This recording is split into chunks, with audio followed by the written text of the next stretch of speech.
that could lead to 100,000 new infections a day. Our global watchdog monitoring freedom of expression has named India's Prime Minister Narendra Modi as one of 37 predators of press freedom, world leaders who are accused of censorship and targeting those who work in the media. It comes less than a month after Mr. Modi signed a joint statement with G7 countries reaffirming the values of freedom of expression. India currently ranks 142nd out of 180 countries on the World Press Freedom Index. This is its lowest position since Reporters Without Borders began the ranking in 2002. One journalist has been killed in India for their work so far this year, while 4 were killed last year.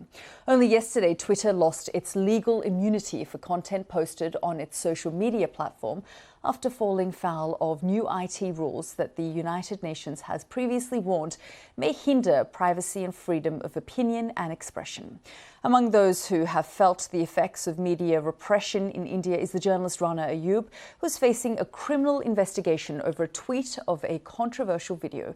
Ms. Ayyub is accused, along with others, of allegedly spreading misinformation aimed at stoking religious tensions. Well, she's also a global opinions writer at The Washington Post and joins me now live from Mumbai. Rana, good to see you. First of all, just tell me about your latest situation. Were you surprised by the criminal investigation launched against you?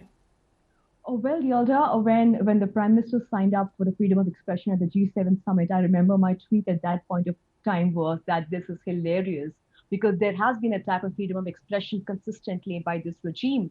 I've been anticipating an arrest. I've been anticipating, some kind of a case against me. But the brazenness of this time, when the government specifically has targeted 3 Muslim journalists, when every journalist, every publication in India put out the same story, they have only picked up 3 Muslim journalists, while others are still maintaining their story. I think that is what the brazenness of it, has really taken me aback. I anticipated something like this because I wrote the cover for Time. I've been writing consistently in the Washington Post and speaking in various international channels about the devastating second wave in India, how Modi mismanaged it, and how Modi lackeys have been going on television channels calling me a vulture journalist. Something like this, Yalda, I was anticipating, but the brazenness of it, the communalization of it is not something that I had expected. It's not just Muslim journalists, is it, though? It's journalists being targeted from all faiths. Yes, you're a Muslim journalist, but is it that they're specifically targeting you for that reason? In this particular case, they have only picked up 3 Muslim journalists and 3 political activists, all who happen to be Muslim. But yes, the larger question is, yes, they are going against every journalist who is critical of this dispensation. But what is surprising, Yelda, is the day I received the FIR from the UP police, the day I was booked, the same day, at least 3 central agencies sent summons to me and my family members. And a lot of questions by the central agencies to me are, who is Jeff Bezos? Why do I write for Time magazine? Do I get foreign funding? Do I have an agenda of maligning Narendra Modi? I'm joining Substack. So the question they're asking me is, who gave you the offer? Why are you working for international publications?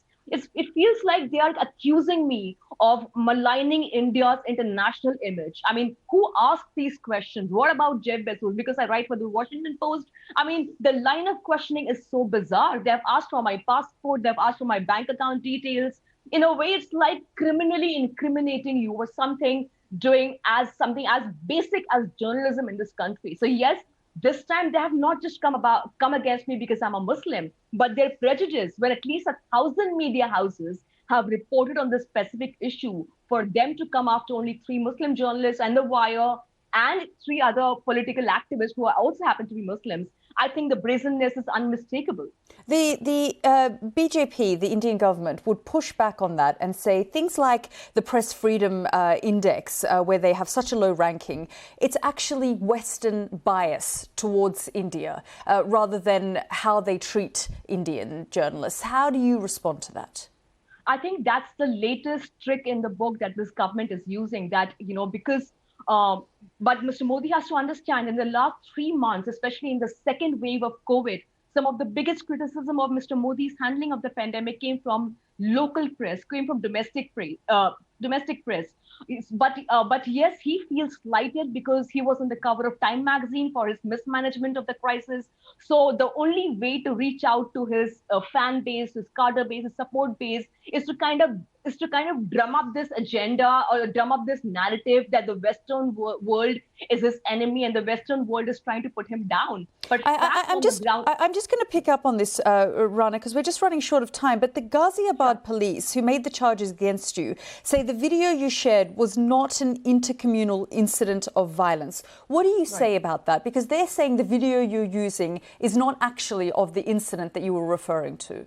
The Muslim man who was being beaten and who was being mercilessly beaten and whose beard was cut off, he said in a separate video that he was made to chant Jai Shri Ram. It was a hate crime. And that's something that was shared by every Indian media before me. And that old man continues to hold that stand. So who does one believe in this case?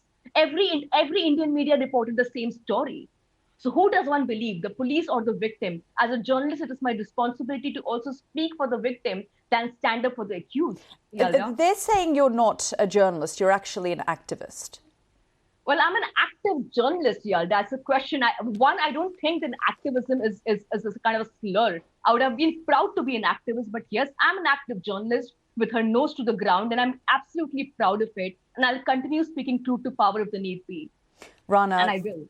Rana, thank you very much for joining us here on the programme. And we will be speaking to the BJP in the next hour, so do stay with us.